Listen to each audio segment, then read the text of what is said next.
Apple's new AirPods Pro will hit stores beginning tomorrow, October 30th, and today, I got a chance to give them a try and put the company's active noise cancellation to the test. As someone who has never been able to fully enjoy the regular AirPods, they just don't fit my ears securely. The in-ear design of the AirPods Pro is super appealing. 3 silicone tip sizes come in the box, and iOS has a built-in fit test that briefly plays a bit of music to check whether you've got a good seal. An internal-facing microphone compares what you're hearing to what the speaker driver is putting out. If there's too much of a difference, the test will tell you to adjust the fit or try a different size and rerun it. I got a good seal result with both the medium and large-sized tips. So from that point, it's really about picking which one feels most secure and comfortable. Apple says that many people might end up using different sizes for each ear, which is something that other earbud manufacturers also encourage customers to try. If you lose your tips, you'll be able to buy replacements in each size from Apple's retail stores. Some people dislike in-ears because they feel pressure when wearing them. This can happen if the silicone seal is too tight. To overcome this, Apple designed a vent system into the new AirPods that equalizes pressure on both sides of each earbud so you never have that buildup of air. The $249 AirPods Pro include a multi-microphone system, 2 in each earbud, that analyzes external ambient sound and cancels it out with anti-noise. After some early time with them, I can already say that the noise cancellation is legit.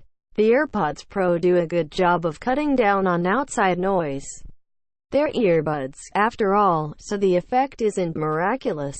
But Manhattan streets are a proving ground for noise-canceling tech, and the AirPods are off to a strong start.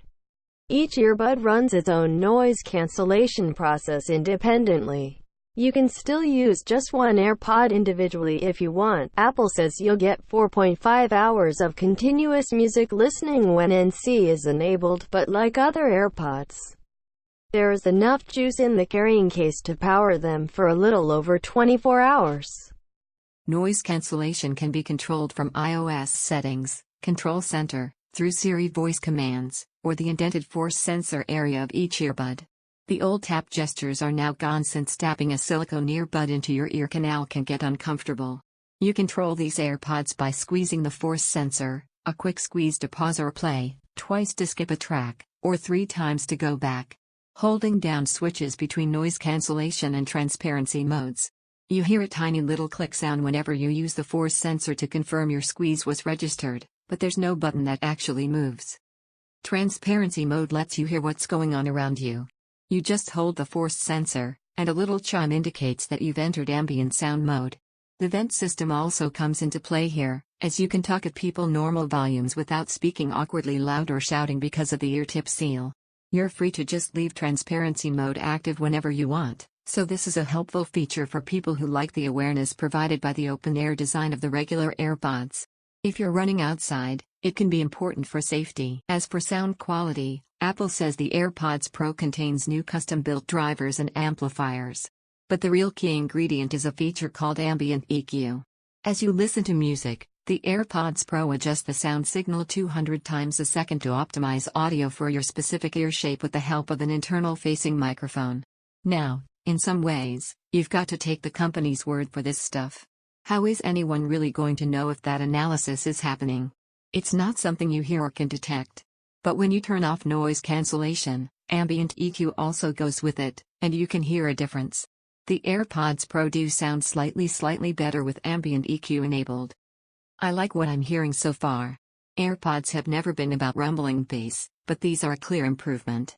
Jenny Lewis Red Bull and Hennessy has a really heavy mix, and the AirPods Pro handles it wonderfully.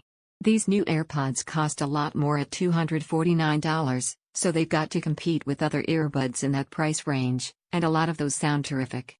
I'll need more time to compare them against the Powerbeats Pro, Echo Buds, Sony's 1000X Mies, and other premium earbuds. Stay tuned for more sound quality impressions in the full AirPods Pro review. And if you've got any questions about Apple's new noise-canceling earbuds, let me hear them in the comments.